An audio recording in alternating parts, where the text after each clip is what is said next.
Breakthrough awaits when we call out clearly with constrained confidence, because change is crucial, but distortions can be counterproductive. Scroll through the comments section of basically anything online, and you're sure to stumble across someone summarizing someone else's entire being as stupid or something similar because something was said that they disagree with. The challenger is commonly cocky despite being incorrect themselves, sometimes comically so. As a sample, commenter 1, isn't it cool that we are animals? Commenter 2, that can't be because we are actually a species that is a subset of animals, but not all in that subset are actually animals, or something like that. Stop being a brickhead and contemplate before you comment. Spelling and syntax differences, especially with expected discrepancies across countries, causes significant stir as debates are constantly stopped so that someone can say that someone else chose a different spelling of color or there than they'd have, even if the choice was correct or the correction wasn't. Believe you me, say something, anything, in a somewhat communal setting, and someone will be saying that 1, that's not how the saying should go, and 2, they shouldn't get downvoted for explaining that your evidence is flimsy and therefore your intelligence is non-existent. Follow-ups to failed attempts to find evidence are generally grow up, or hey idiot, if you're so intelligent, then insults are easier than honest investigation. However, if one is indignant over an item that they've just come across, they may justify their impression that they have investigated the item because they have heard it to be so, while not grasping that they have found a farce, excused because the facts are intentionally false to be funny. How many fruitless earfuls have been initiated by the funny fake editorials from the Escalot, for example, or the devout contemporary, the Babylon Bee? In the competitive, demanding environment of the internet, emotions often flame, and fights over eensy, non-essential deeds are expected to derail constructive conversation. So it can be difficult to distinguish which debates are critical and which are stemmed from boredom. But some critiques come from circumstances that certainly should cause concern. Scroll through change.org. Counts are as of October 10th, 2022. Stop students from seeing, touching, and taking tissue samples from unconscious, unsuspecting women's vaginas while the victim undergoes surgery for something else altogether. 136,692 supporters. Someone with a cell phone records showing that she was at her residence on the phone with her grandpa, was wrongly pointed out as the one who pointed a shotgun at someone else. So since his life was taken, hers essentially is too, as she's been sentenced to at least 30 years in a cell. 277,317 supporters. Someone tries to scare off someone they saw as a threat, but the scare tactic is accidentally set off, and the stranger is shot. Since it wasn't planned, this shouldn't have been tried as if it was. But even though one of the 12 strangers supposed to listen to the totality of what was to be said slept instead, the trial still won't be overturned as unfair. 62 supporters. So many stories. Some silly, most tragically serious. Some are tight, specific requests, strongly supported with cited sources. And some requests are so astronomical in their reach, with such a terrifically undefined scope, that one can read them and say, sure, I think this thing should stop, but what steps are you requesting someone take? Saying something is wrong is surely a serious and significant undertaking, but how specific should it be in order to be taken seriously? Digging into each factor, feeding into divisive decisions can dissolve into continuous bickering without actual action being carried out. But scroll through change.org. Something has to break, we say together, But may we also accept that structural turnover takes time, even while insisting that things aren't sat on. Show us who should have the role of setting up rules even when what they're saying seems to be antithetical to the things that will bring us swift relief. Someone running for a race so that they could have a title for a few short years, saying the same, something has to switch and I am ready with a plan, probably won't reverse the pattern because the plan is usually to punish versus reform, because punishment appears rewarding and may assist the subsequent races they're already running with every speech. There's a swift turnaround to see the rhetorical something start to shift, at least in theory. But I say that there's no such thing as sweet revenge. So who should have the right and the responsibility to speak? And how much time should be spent thinking about unintended side effects before saying something? When does research become a recess to retreat into, instead of an essential step to shield against a sorry situation returning 7 times worse? What if setting up a truly transformative solution would take up too much time and skill, but something is so revolting that waiting shouldn't be reputed as possible? Reasonably, we can say that some things have to stop sooner rather than someday. So surely any concerned dweller expressing fire when the flames are indisputable should be commended, correct? Scream without caring if someone sees screaming as counterproductive.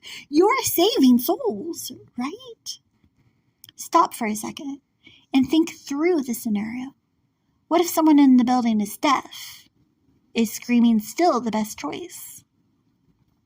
If one can concede a single scenario where screaming in distress is counterproductive, what stops us from counting others where the same dire consequences occur when dismay is exclaimed without forethought? What if flames are extinguished but the dial for the stove is still spilling out carbon monoxide? We can't smell it. We won't choke on the smoke. But that stuff is still deadly. Don't celebrate too soon. Don't brag about destroying an incy flame that had refused to be extinguished. Sure, disaster could have been avoided, but also be sure to check whether the dangerous situation solely seemed to stop, at least technically, while in reality simply shape-shifted into something sneakier but still scoundrelly. So back to the question. Should anyone saying stop be celebrated? Or should we instead be thanking those silently seeking and setting up a solution? I say that some from both camps should be celebrated and some should be shushed, but sometimes the two sets may seem similar.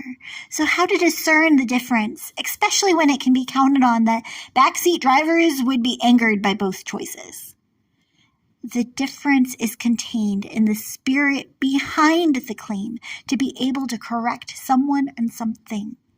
Something we can only sometimes detect in ourselves, so it's especially difficult to study in someone else. But consider the consequences of not checking. Despite the insistence of those saying that ends defend the channels crossed through to draw near a destination, it's essential to deeply care about our capability to see changes in not simply our circumstances, but the attitudes behind them, because actions have big consequences, and some can be counterintuitive to what is desired. Sincerely test the spirit of the setting before saying things that won't serve the ultimate task, to see reconciliation. And if that isn't the purpose one is pushing for, question why.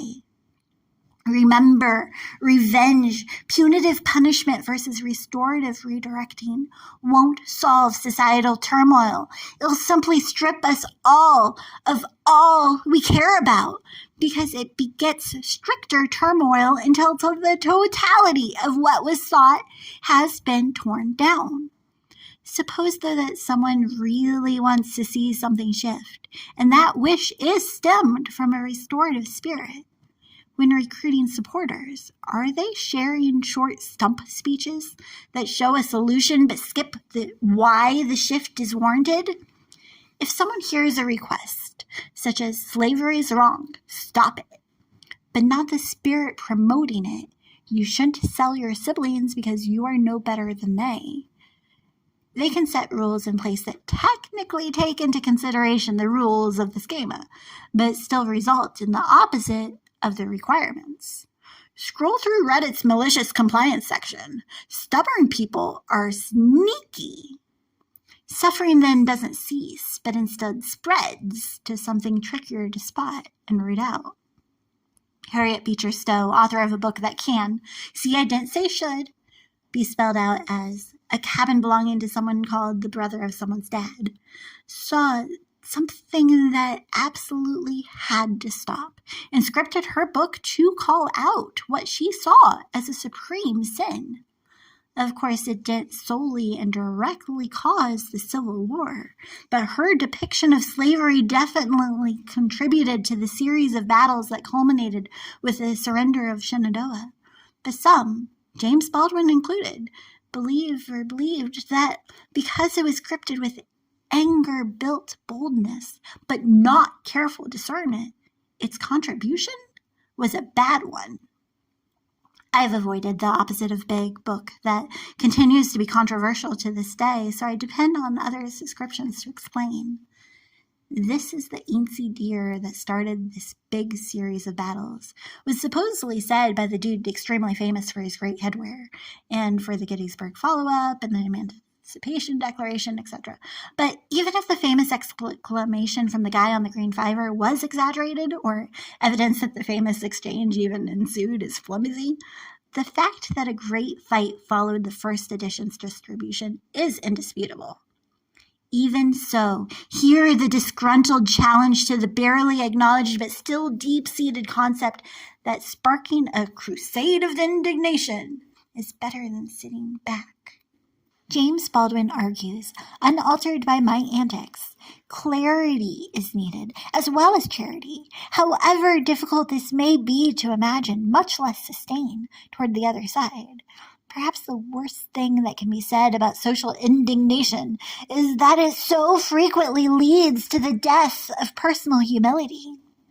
Within the context of bemoaning the aftermath of a book beloved as if it were another Bible that affects attitudes 100 years afterwards, Baldwin quotes J.C. Fernandes, a fellow who gave humanity goodbye to Uncle Tom. In an effort to fall back into the entirety of this folio's format, a few expressions have been exchanged, so the description stays in syntax, but the sentiment is unchanged. Beecher Stowe did not spark the catalyst that could stop the sin of slavery. The crisis had been swelling and something would start the clashing.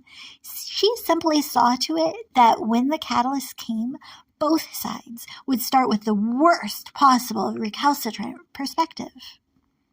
The pair report that the shoddy script had such tremendous, and that it was terrible but sustaining, ramifications because it portrayed so perfectly the assumptions of her time, that souls should be seen as possessions of the sacred spirit, but that any real promise of equality was out of the question.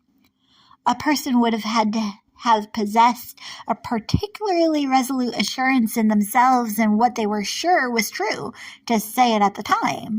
But while slavery was surely wrong, so was the portrait painted to present why.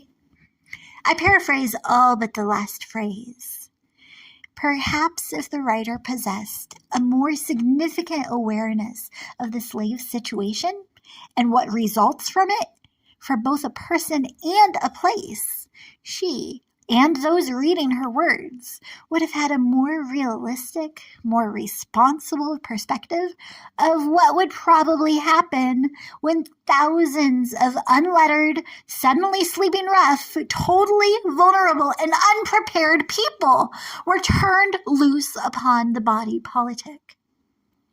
Brian Stevenson, referred to earlier as a saint who attempts to stop those stuck in a death cell from being stuck with the toxoid, but sometimes has to stand there and see their sentience taken by the state, says that so many of those who sought out cities did not do so to search for prosperity, but instead safety. They arrived as refugees, and that we haven't done the things you're supposed to do to assist a refugee community in recovering. 7 tasks to take to share a space with recently resettled refugees, or to prepare to do so. Per the residents of Answers, the Present, Suffering, Poverty, Sweet Singing, a soft pear-shaped fruit with sweet, somber subskin and many small seeds. Sorry, switching to the significance of a signature is tricky when no one understands it. Take the time to study the refugee resettlement process. Tell senators, etc., to send refugees to your city. Sponsor someone settling. Show them the ropes. Ensure they have the resources to survive and thrive. Share resources with the teams that are sharing resources with those starting to settle. Rent to the refugees. Search for rental properties that aren't reticent to renting to refugees, and say to those that are why they shouldn't be. Trust that unemployment is not wanted and provide and advocate for working environments that they can thrive in. See that some of the smallest refugees that arrive without parents and step into the role on a short or less short-term basis. Some certainly took those steps and significantly more, but significant throngs selected the reverse. Revisit Raisin in the Sun. He says that we're too celebratory, too self-congratulatory about civil rights. That speaking of the 60s as if it were another era doesn't remind us that we haven't done the things we were supposed to do to assist someone in recovering from assault. Search for tips for talking to someone who is still suffering from someone's attempt to steal their right to survive and thrive. Step 1, listen. Step 2, trust that they are telling the truth. Step 3, see to it that they are safe. Step 4, thank them for trusting you. Step 5, see to it that they can tell their story without shame, repeatedly if necessary. Recovery requires patience and openness.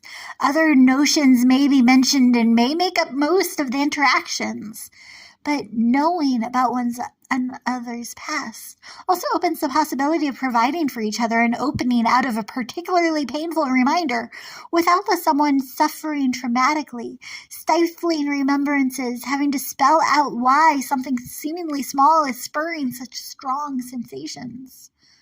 What solutions were and still are celebrated as a right, even though they skipped responding to the reason for the request in the first place. And now that a precedent is prominent, reversing it is surely trickier than starting with setting up a right one. Slavery may have technically stopped, but the rule that was set up to satisfy the truce shows that although the rulers of the realm can proclaim to observe the order to proclaim equality, the pernicious spirit won't simply say sayonara to their subjects without a supremely sinister struggle. Revisit the 13th revision to the ratified words from the 1700s that we still stick to. Amendment 13, Section 1. Neither slavery nor involuntary servitude, except as a punishment for crime whereof the party shall have been duly convicted, shall exist within the United States, or any place subject to their jurisdiction. Passed by Congress, January 31st, 1865, ratified December 6th, 1865. Thousands upon thousands, upon thousands, upon thousands, upon thousands, stuck in a terrifying cycle. Although I'm struggling to spot a resource that works to revitalize a small town in Texas says that 85% of their city's men have seen a cell. It's certainly simple to discount that stat is impossible because the state has somewhere closer to a 0.85% currently incarcerated instead. But it's a big state, and Ponton is a small town. Regardless of the specific statistic, the show of scars, those who'd stand if asked if that was their story, is significant. If she were standing right here, if she read the reports, if she tried to spend the $64 that 2 weeks at 10 cents an hour takes in at a supermarket, if she saw how Tom has been skewed into someone unrecognizable for parity's sake, would Harriet Beecher Stowe see her story as a success? The not at all big book about the cabin is said to have contributed to Abe's becoming boss in 1860, so I can't blame someone for arguing that this book was better than no book at all. What could have been without it? Perish the liberal thought which would debase the native genius of the sable race. Perish the proud philosophy which sought to rob them of the powers of equal thought. What does the immortal principle within change with the casual color of a skin? Does matter govern spirit, or is mind degraded by the form to which it's joined?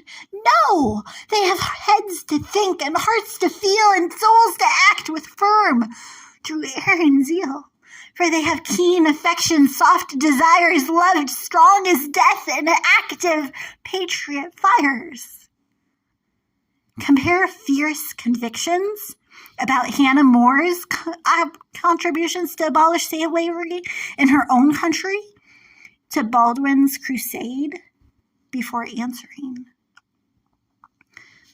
But still, I can't cross a border without seeing the scene in Ben Winter's Underground Airlines, where Alabama's borders come with the same crowded scrutiny as at the Rainbow Bridge for non-commercial crossers into and out of Canada, with a striking capacity of 33 spaces to cross. Because in that alternative, Abe was assassinated before his inauguration and slavery wasn't abolished. If he didn't enter the White House, could the scenario in the 2016 story have come into being? I shudder at the suggestion, even while seriously considering the complaints.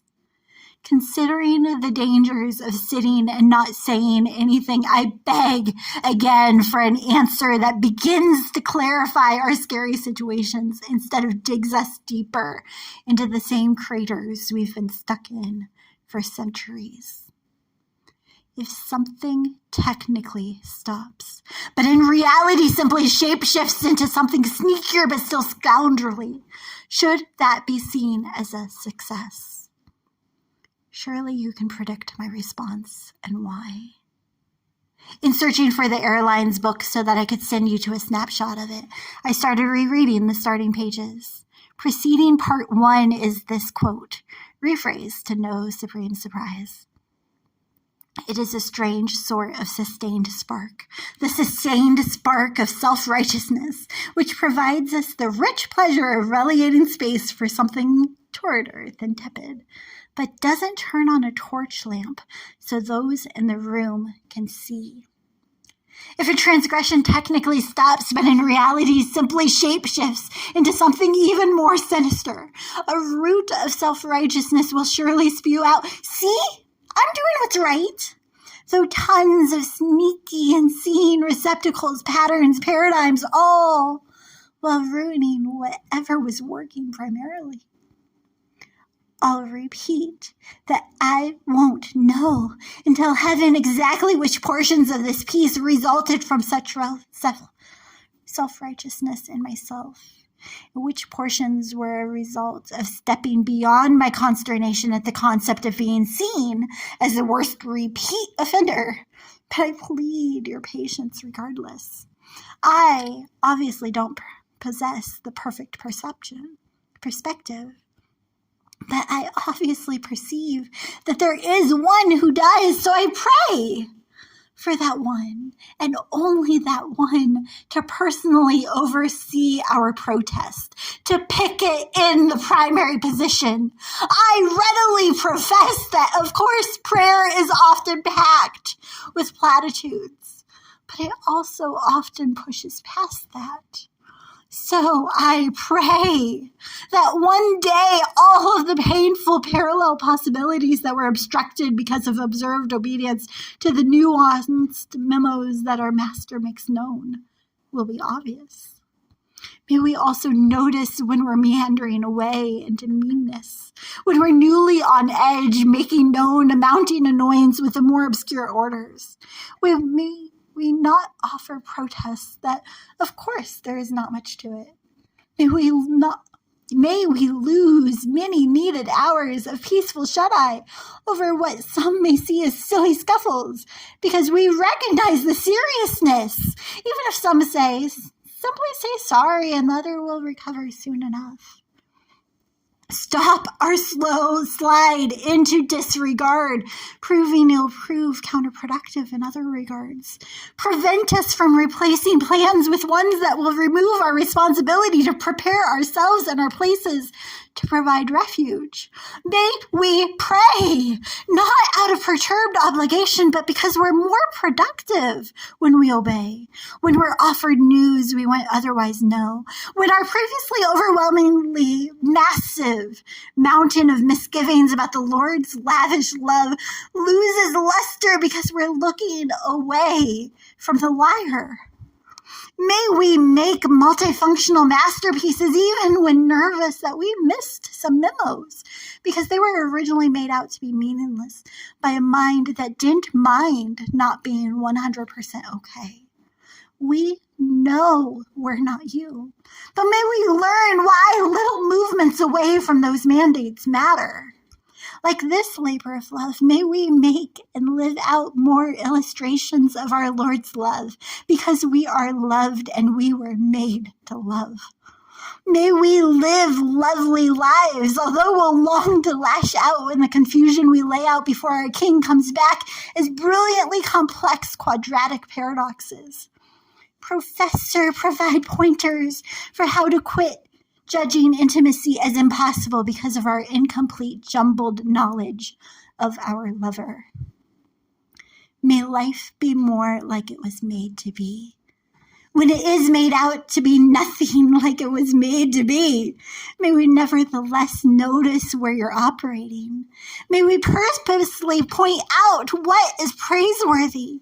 May we pursue opportunities to notice more news that, of course, can't offset the problems, but may make more notice that there are other ways to be noticed than to mimic mayhem. In May of 2022, mourners at a memorial service in an Ohio neighborhood near the lakeshore were lambasted with 122 casings. A justified interviewee hoped that the guy with the film crew would give his followers some examples to follow versus to grieve. The guy without a film crew following him everywhere explained that he has followers that should experience the fame of having their environments expressed without it being degrading or describing disasters. We should come together as a conglomerate not to discuss what became of this circumstance, but how to stop something similar from becoming our agony again. Amarillo, Anniston, Baltimore, Baton Rouge, Beaumont, Brookshire, Buffalo, Chicago, Clarkston, Cleveland, Colorado Springs, Cowley, Detroit, Elizabeth City, Garland, Goshen, Highland, Hot Springs, Houston, Indianapolis, Kissimmee, Lafayette, Laguna Woods, Lexington, Miami, Milwaukee, New Orleans, North Charleston, East Palo Alto, Patterson, Philadelphia, St. Louis, Springfield, Stanwood, Sunnyside, Tacoma, Tarpon Springs, Tuscaloosa, Uvalde, Winston-Salem. Those were all cities in a catalog of mass shootings, defined as including a minimum of 4 victims shot, either injured or killed, not including any shooter who may also have been killed or injured in the incident,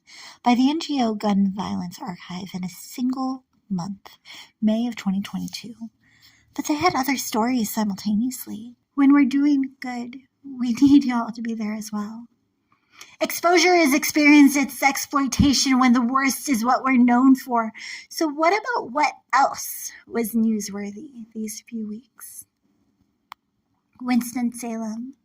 Using technology that has been taken 30 years to tune, scientists scale up 3D printing of organs with plants to revolutionize the paradox of regeneration in space. A scared parent remembers that her problem is representative of those around her and arranges for a social network to assist in spotting supermarkets, etc., where an essential is in stock. Revitalization is in store for a long since stopped societal get-together spot. Several routes previously perceived as perilous to those relying on solely 2 wheels are to be stretched so that traversing by cycling is safer.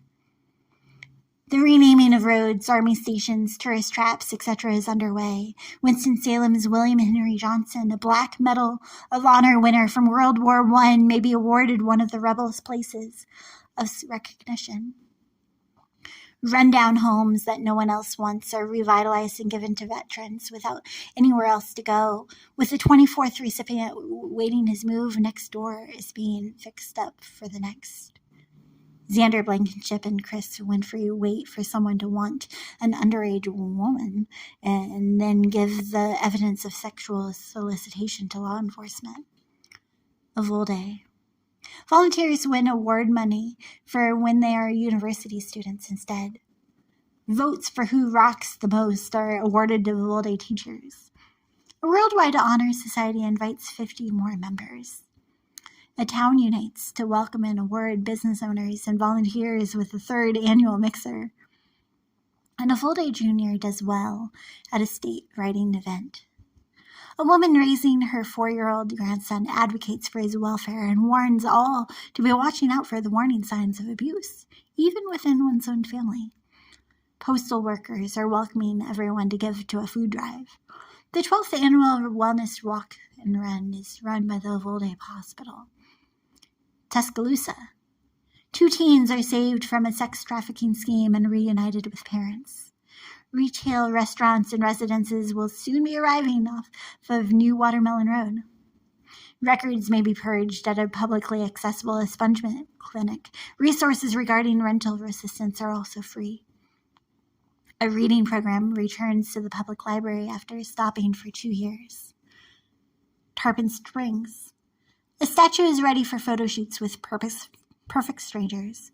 The promise of $100 in a picture is offered to the person who offers the pelican, the perfect pronomen. Painting a replica of a Renaissance-era work was a painstaking project that required a sum of 10 months to see success. But the result, especially since it's on a ceiling, is stunning. A respect for stouts starts conversations in a tavern that shares its proceeds with organizations in the niche of military needs. Tacoma, Sunnyside, Stanwood. Tragedies should be reported, but the someone in the tweet who was asked to speak since he attended an already solemn service when shots rang out didn't want to talk about what transpired or set out an exact timeline to be studied, since to some that seems like a script to stick to. He requested that role models be showcased, since to solely see oneself on TV when there are shell casings in the streets is to set that up as a standard for successfully being remembered, for sparking something that survives them. So I pray for more role models that can reveal that rage isn't incompatible with productive reactions. Recover the purpose of rage. Show us how to pronounce our pain in restorative ways. May we observe the outcomes of presenting ourselves as real.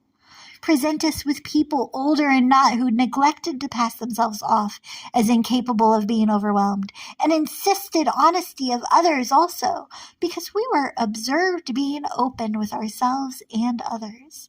May we be open about our problems and our participation in the prevalence of pernicious precedents.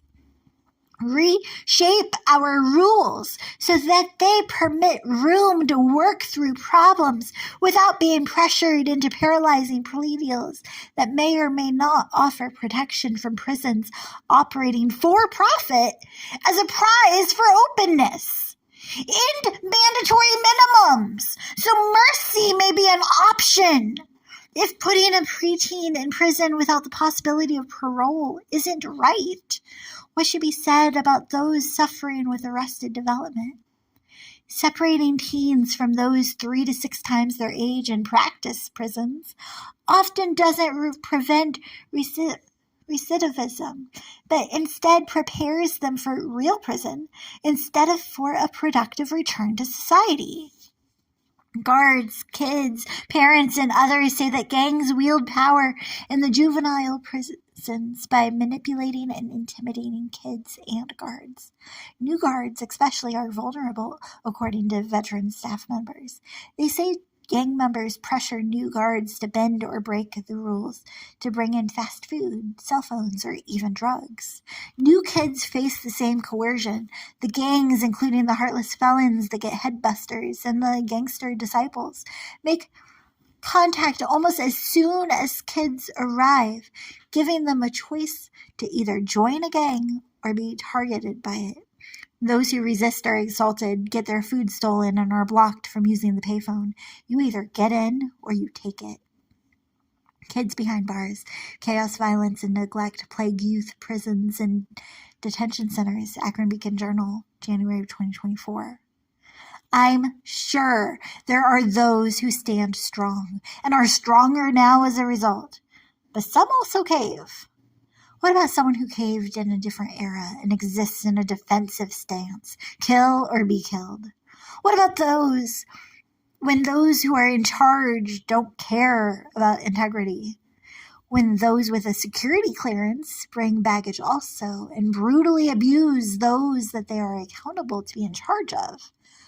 Of course, this day is even more damaging than beneficial. Check out a quote from a story on ydcpodcast.org based off of an analysis of almost 1,300 court documents. The guards took hold of his arm and wedged his fingers into the door jamb, while one of the guards slammed it shut. Plaintiff, aware of what was happening, pulled his hand with all his might, but the door caught his small finger, crushing it. That's no solitary case. The story continues. The volume and depravity of the abuse as alleged in the lawsuits is difficult to comprehend. A review of each plaintiff's case surfaced collectively several thousand detailed examples of abuse. 248 former residents say staff punched them. 200 former residents say staff choked or strangled them. 576 former residency staff performed unnecessary and invasive strip searches. 209 former residency staff denied them the bathroom and were forced to urinate or defecate in their cells. 556 former residency staff put them in restraints, often painful and without justification. 425 former residents say staff raped them. It's no secret that something isn't working.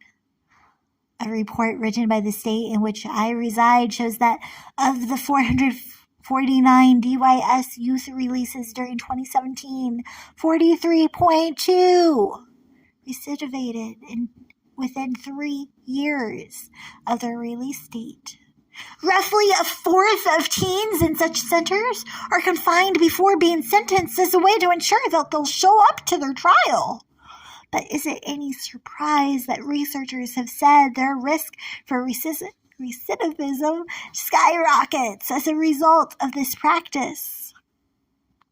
Any pretrial detention stay, regardless of its length, increases the likelihood of recidivism. They also discovered that when a young person spends additional days in the detention for pretrial reasons, their risk of recidivism jumps by 1% a day. From a 2020 study from the Annie Casey Foundation. Powerlessness pours petroleum on the rage. We have to practice working our rage into something productive. But who hasn't reacted to suffering by throwing some of it on someone else? We should be taught in safe spaces how to not take out our sadness and cynicism and sorrow and shock at being stuck in rough situations on our siblings. But what toddler hasn't thrown a tantrum at one time or another? Schools should be safe spaces to be taught tough lessons that would set students up for success. But students are being arrested for not being teachers yet. Is 3 years enough time to say that tantrums should have stopped? So it's no trouble to arrest the single-digit rager throwing stuff and assaulting the staff? Seriously? How stunted is one's pride if placing restraints on a less than 6-year-old is essential for proving who has the power? Relegating that to a single instance and not a trend is refusing to see the reality of the scenario. A USA Today analysis of federal crime reports identified more than 2,600 arrests in schools involving kids aged 5 to 9 between 2000 and 2019. These weren't serious crimes either. Yet when a teacher disciplined her son, a special needs 7-year-old, for repeatedly tapping his pencil, something she said he does out of anxiety, the situation escalated. He spit on a teacher and the police officer was called. The boy ended up face down on the floor in handcuffs. Handcuffs in hallways. Hundreds of elementary students arrested at U.S. schools. CBS News, December 2022. Trauma turns into more tantrums, which results in more trauma and less safety all around. In a separate sort of tantrum, those with status regard those without as renegades, worthy of punishment, without promise of restoration. What would the result be if all of our regrettable reactions were punished without hope for restoration? 100% of the population in prison would be quite the predicament, but if our rules were prosecuted proportionately, that's the position we'd be put in. We require rules and regulations for how to see them through, but it's essential to respond to those skipping them with sincere, respectful questioning versus rage. Is it reasonable to send a struggling store owner to prison for being incapable of paying parking tickets when she had to park somewhere else in order to open the place to residents? Punishing people for residing in a reservoir, or for switching a ritual syntax, or for restlessness that results from unsafe terrains shouldn't be the standard response. Since settling on something is unsatisfactory is a result of an insufficient sanctioned solutions. Society sets them up. Is that not what we do, though? There are some residences, essentially small palaces, with both pools and personal prisons inside. Suppose someone at a sleepover isn't tired and tries to stay still but accidentally awakens the host.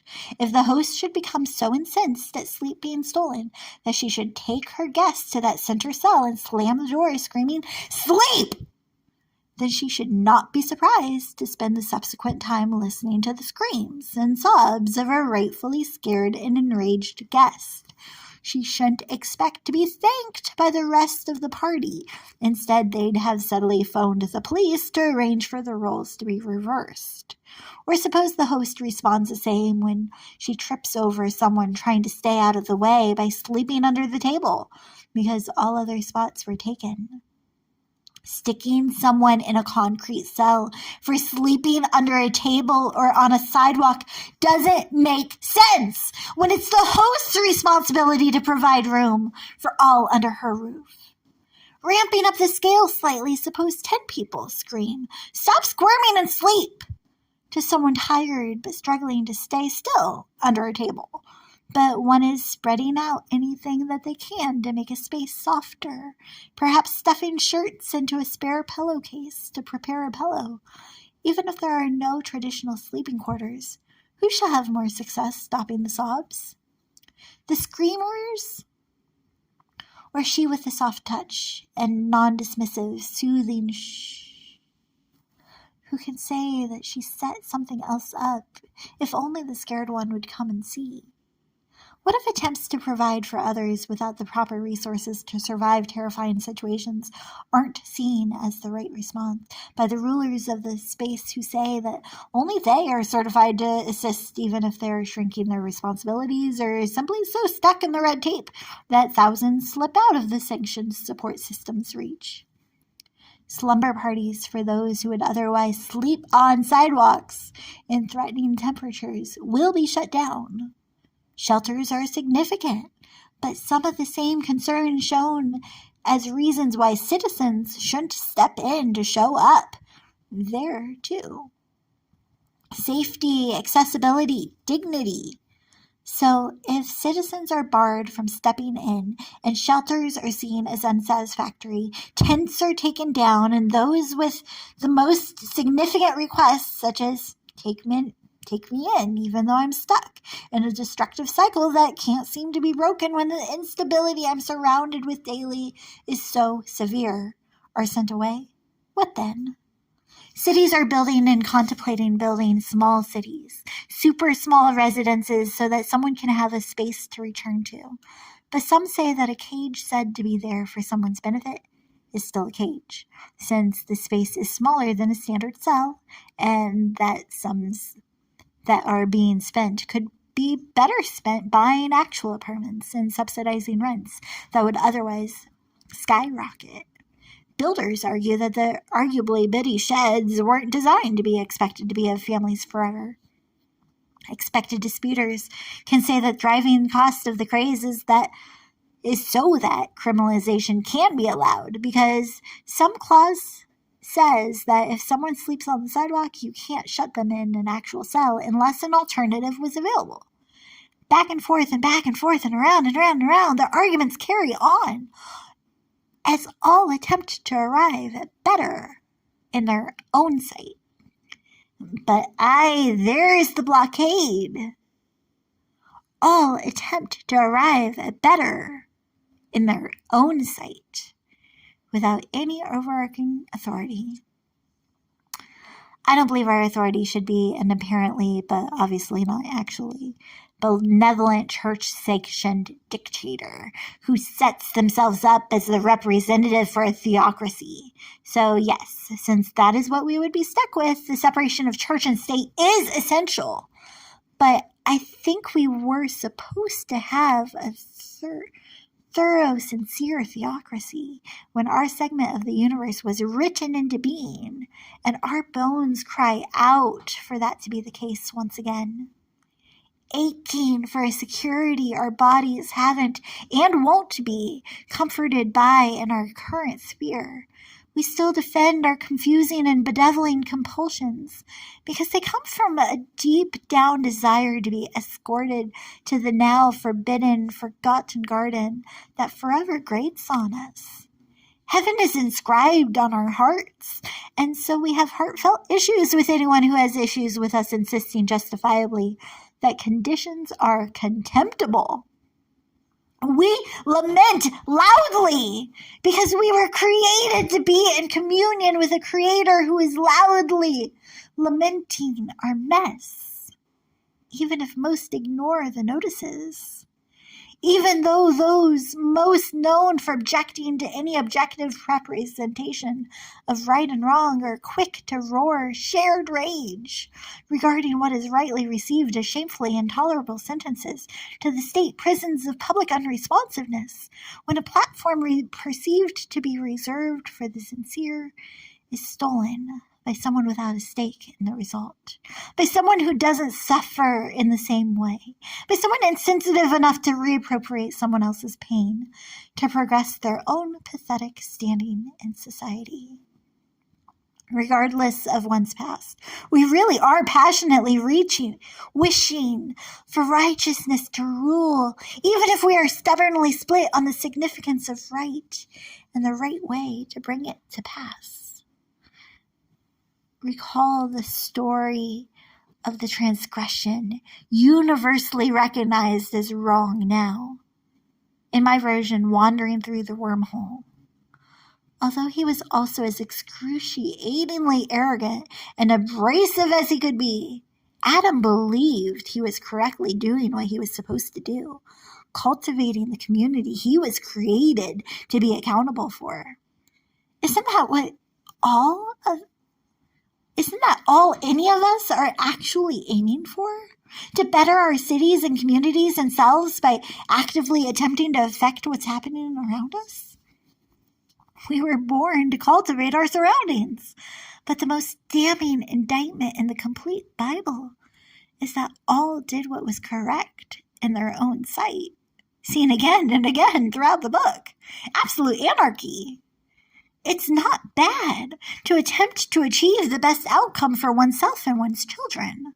Bold anger is often arguably admirable, but we often act as if we believe we, and we alone, can bring what is correctly seen as ideal into being, and or we bolt complete speed ahead towards an outcome that brings catastrophe to spaces unseen.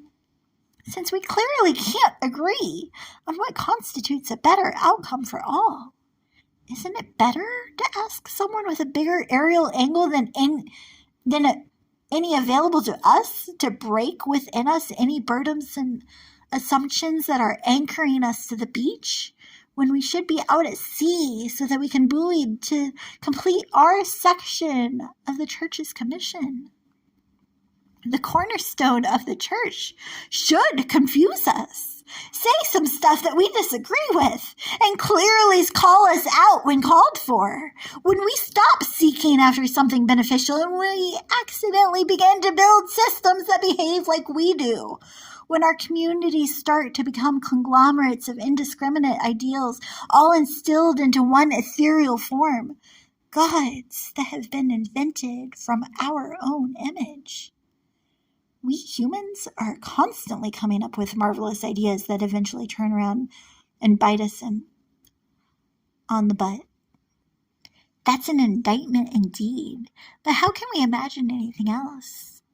Eva, my imagination isn't hardy enough to grasp the first earth, what we were designed to cultivate.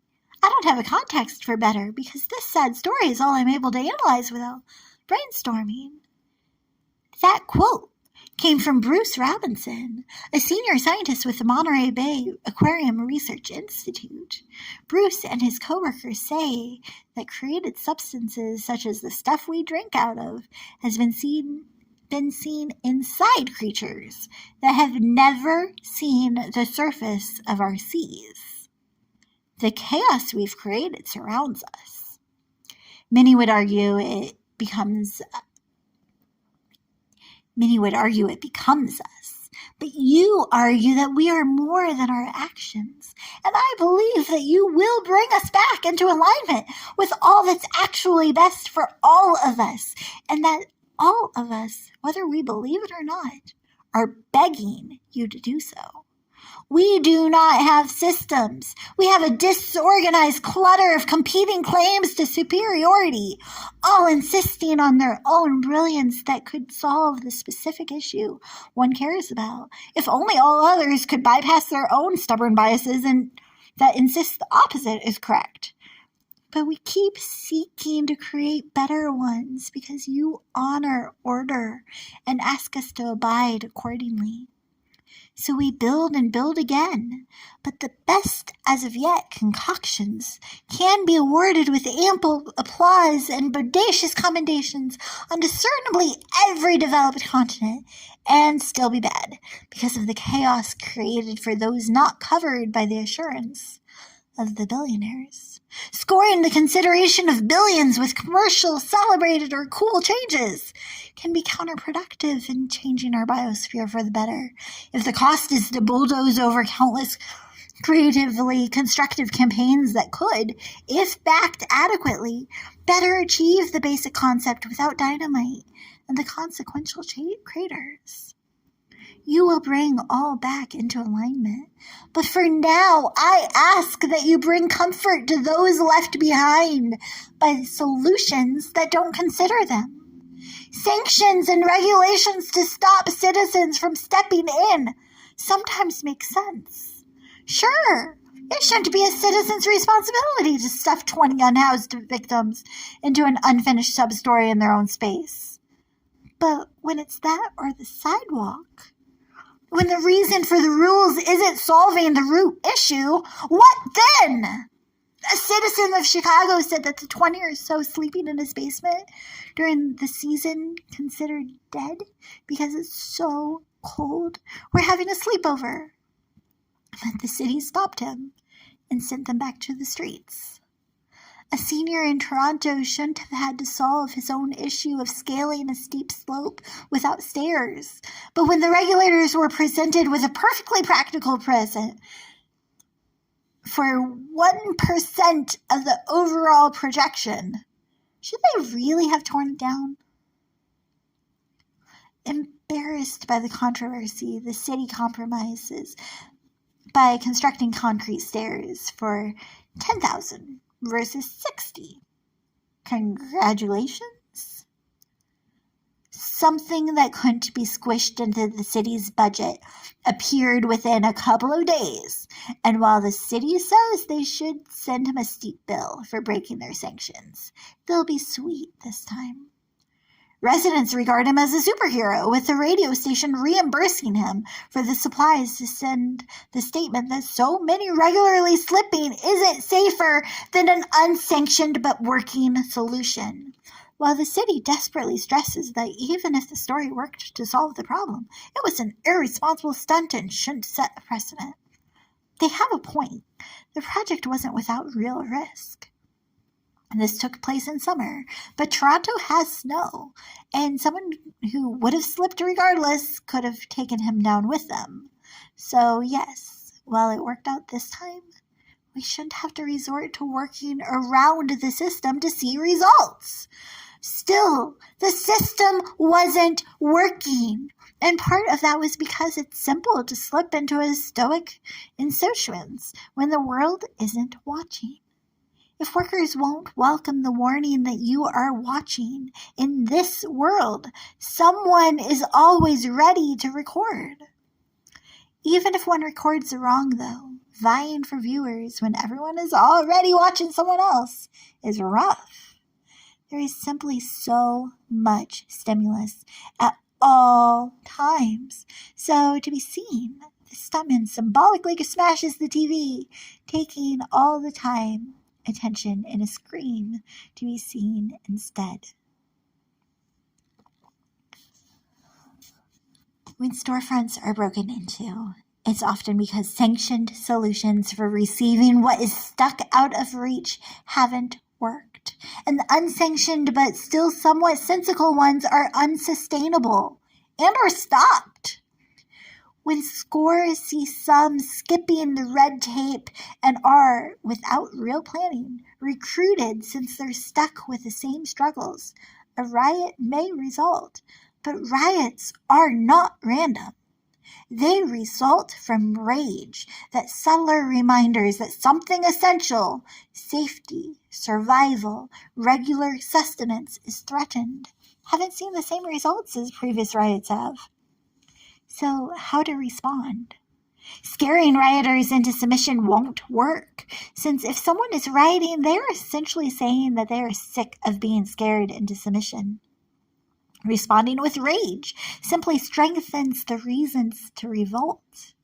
Rulers responsible for restoring order shouldn't be worse than the perpetrators and expect real respect or a righteous society to result. But speak with Connor O'Shea and Merc Pettibone, who were strolling on a road when the second was snatched.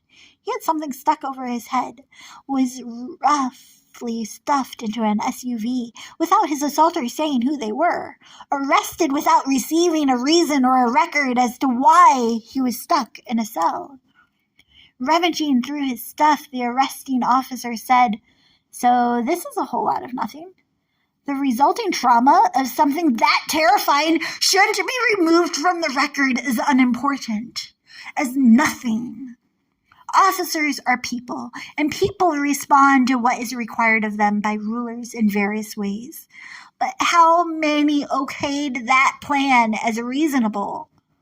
For the record, I assert that it's reasonable to assume that that shouldn't happen, but that it happened for a reason. Policies aren't random, so I pray, although it will be painful, that you reveal the root issues spurring on the so-called solutions like sweeps and spikes, so that when you show us what steps to take to turn the tide, we can respond rightly, because we've been prepared prior to being assigned the responsibility. We should seek to rid ourselves and our surroundings of the rot without raining on already overwhelming petroleum oxidizing out of potential oversight. So I pray that you respond with real steps to take that'll transform our cities, because all can see that some things simply aren't right. Preteens shouldn't be celebrating a shooting by saying they scammed someone for a gazillion bucks and will buy their own. But what is that child saying? When we understand even the tiniest summary of what someone or someone's relatives went through and what role we or our relatives played in progressing or not preventing the pain, it opens the potential to really start to see why seemingly small triggers spur strong reactions. When we relate to a person as part of a populace, but only a part, we paradoxically regard them with more as a person than when attempting to remove any reference to paradigms like race from a relationship. Where should we search for the intercessors that will take such things to someone searching for us too? How can we tap into the spaces that are interceding and talking about how to see more stand by their sides? Reform is overdue. So why search for intercessors instead of skipping that step and running straight to reforming this world? Why procrastinate with prayer? I pray because I can't picture an overall productive outcome, but I don't need an overall panoptic perspective if my path is ordered by one who possesses it. I pray out loud because that's often not how prayer is pictured. Prayer and reform are seen as two totally separate routes, one real, reform, and one perfunctory, prayer. If it isn't obvious by now, I pray because what I'm observing is painful, and because requests for my perspective are often particularly painful, because I can't present my opinions in an orderly yes or no that makes no mention of the milieu of unmentionable nuances. Let me maunder a little longer, or maybe not, and then I'll move on. Moving back to May of 2022, that month my nation was looking at a monumental moment, the likely negation of the law of the land that we have lived with for longer than I've been alive. letting this chronicle become a journal of some kind. I had been mulling over motherhood, with Mother's Day merely a couple of days after my birthday. I can sneak those in somehow in a subsequent chapter. So the challenge to choose a side of the battle seemed connected, and in that context it brings us back to why I'm bothering. The conversation circles, continues to cut deep, confuse, lambast, manifest as messier, morph into meanings maybe, not intended but now mingled. My not at all informed opinion is politely requested about Roe versus Wade and the probable overturning, unprecedented and polarizing. I have not researched, only overheard the rhetoric from others whose own opinions were probably petrified into place eons ago. Ossified opium is not to be mindlessly mimicked, but I know nothing else. I am not a parent or a potential parent. The probability of pregnancy is pretty puny, and I probably point this out.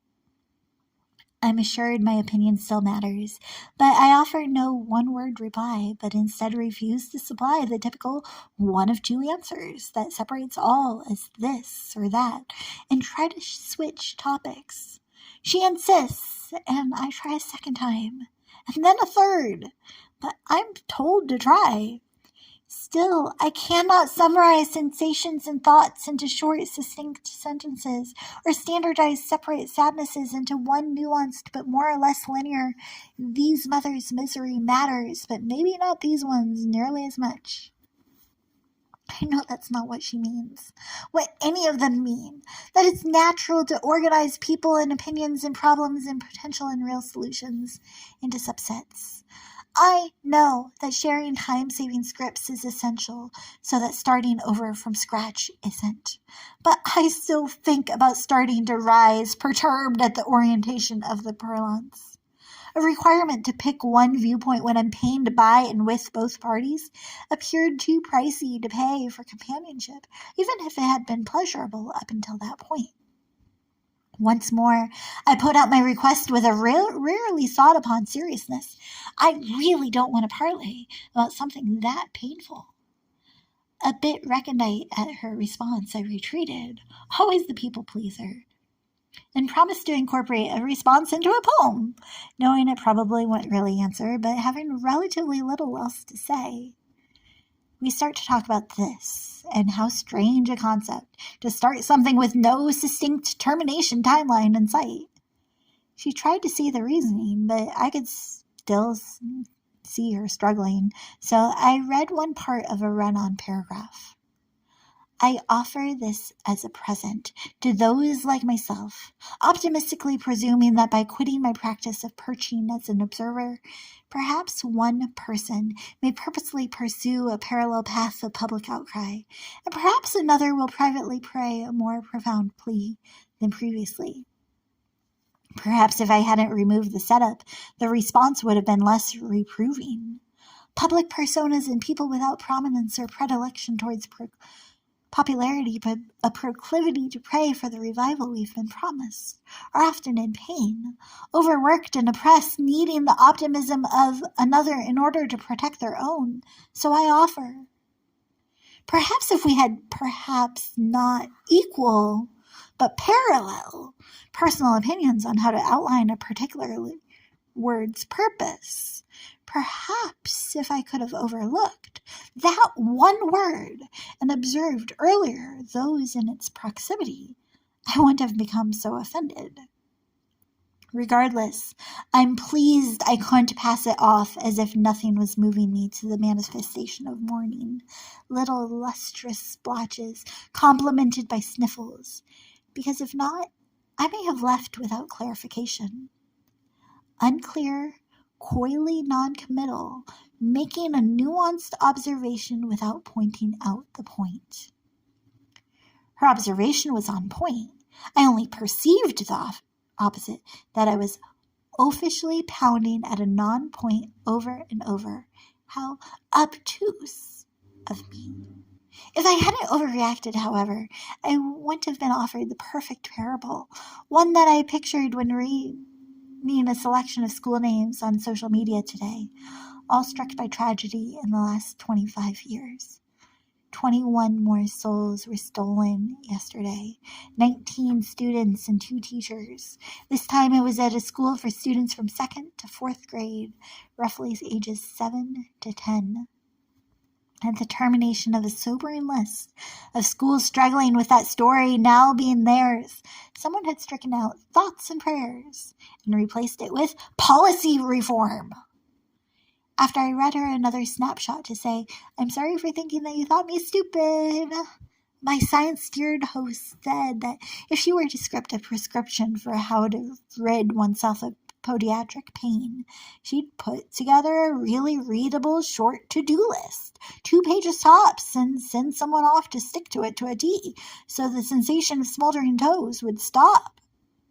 I'd instead script a paraphrastic oceanic nuanced manuscript about the environment it materialized into, current conditions that likely led to the medical condition, and the implications not only for the patient, but on poverty levels and so on. The reader would still be stuck with their suffering, but they'd think about topics of all sorts and smile while doing so at the sensational rendering. Perhaps. But my only problem with that portrayal is I oppose her being the physician in that parable. Of course, if someone only picked up and read even a portion of this and regarded it only as a poem and not a real prayer, if they did not really pray as a result, their pain would progress instead of be resolved. I do not pretend to be a physician. My only proclamation is that a physician is real. But right now, in tragedy's shortening time period of shock, it seems like it's regarded as one or the other, prayer or policy reform. Not prayer so that policy can positively progress instead of regress into punitive revenge as has been the pattern. I struggle to see why someone who lives in a society that scoffs at the thought of surgeons should sit down and read that short to-do list and take it seriously enough to see any significant turmoil terminate. Sure, if someone were to stumble upon it and even read it, they might regard parts as relevant. But what if there were a stack of similar papers by pseudo-physicians, packing as much profit-making possibilities as they could project in the paragraphs proclaiming opposite orders? Now picture a potential patient, or a parent of a potential patient, regarding whether to read the real physician's paper, when the papers are reporting that the last person who read a report from a so-called physician was in so much pain that they proceeded to put an end to it by quitting this planet altogether. Or what if they are now one of the parents remembering every smile with a sob because someone, perhaps someone they struggled and smiled with since they were small, thought surgeons stupid and anything written by them sufficient to spark a scorching response? I recognize that to reach seekers, I must risk setting off the scorching scoffers. The some may say that I shouldn't speak because I can't, or don't, I'm not sure, speak of any of this in person. That someday I'll probably read this on a "I read this shit so that you wouldn't have to" list. Maybe because I've significantly skewed what someone else sees as truth. Maybe since some of this stuff is so self-explanatory that I shouldn't be talking about it as if it were revelatory. That you are probably a stranger, and if not, someone that I've seen regularly but have never spoken to this way before. The trust should be earned, and our pearls not to be worn as a ring and a sow's snout. But if you've read this far, I should trust you. That you're seeking out truth, that you are searching to think things through, and can be trusted to take everything with a tiny sprinkling of salt as a result. So I say again, not for my sake but yours, if you're skimming and reading this sentence first, please return to the start. Settings are significant, and somehow, even with strangers, I sense that this is a safer space to tell some stories than when surrounded by those I've known for 10 years, but who haven't shown the sagacity to start or stay on tough topics. We say significant things to those who can treat those things as special, and we stay superficial with those who shouldn't be trusted to understand. So, I think, as a sort of side note, if someone seems superficial, that's usually more of an upraiment of the viewer than the victim of that viewpoint. What we express with those around us varies. One is usually willing to be vulnerable only with those that have been proven willing to woo out what we view as vital, even if that willingness is often a ruse to have one's own wants assuaged, because, well, it works. It's why domestic violence is often so bewildering to the victim.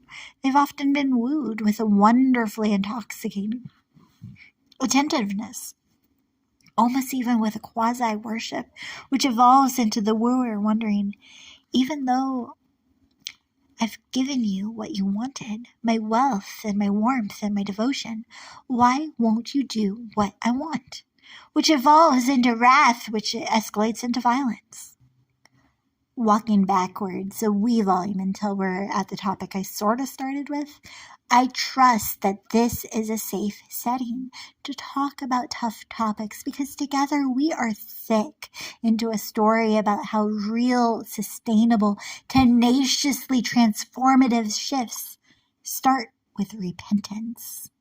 We picture the process and result radically separately, but we all are really wishing for righteousness to rule. The worst tyrants thought they were saving someone, even if we are split on the significance of right and the right way to bring it to pass. Particular processes are transparently, to all but themselves, and strikingly wrong. But some splits are trickier since the sides are all right and all wrong in various ways. Even so, we should not run when we realize that real revival is rooted in a self and societal awareness that prepares us for the painful process of real repentance, for the steering towards something else, for U-turns that see results.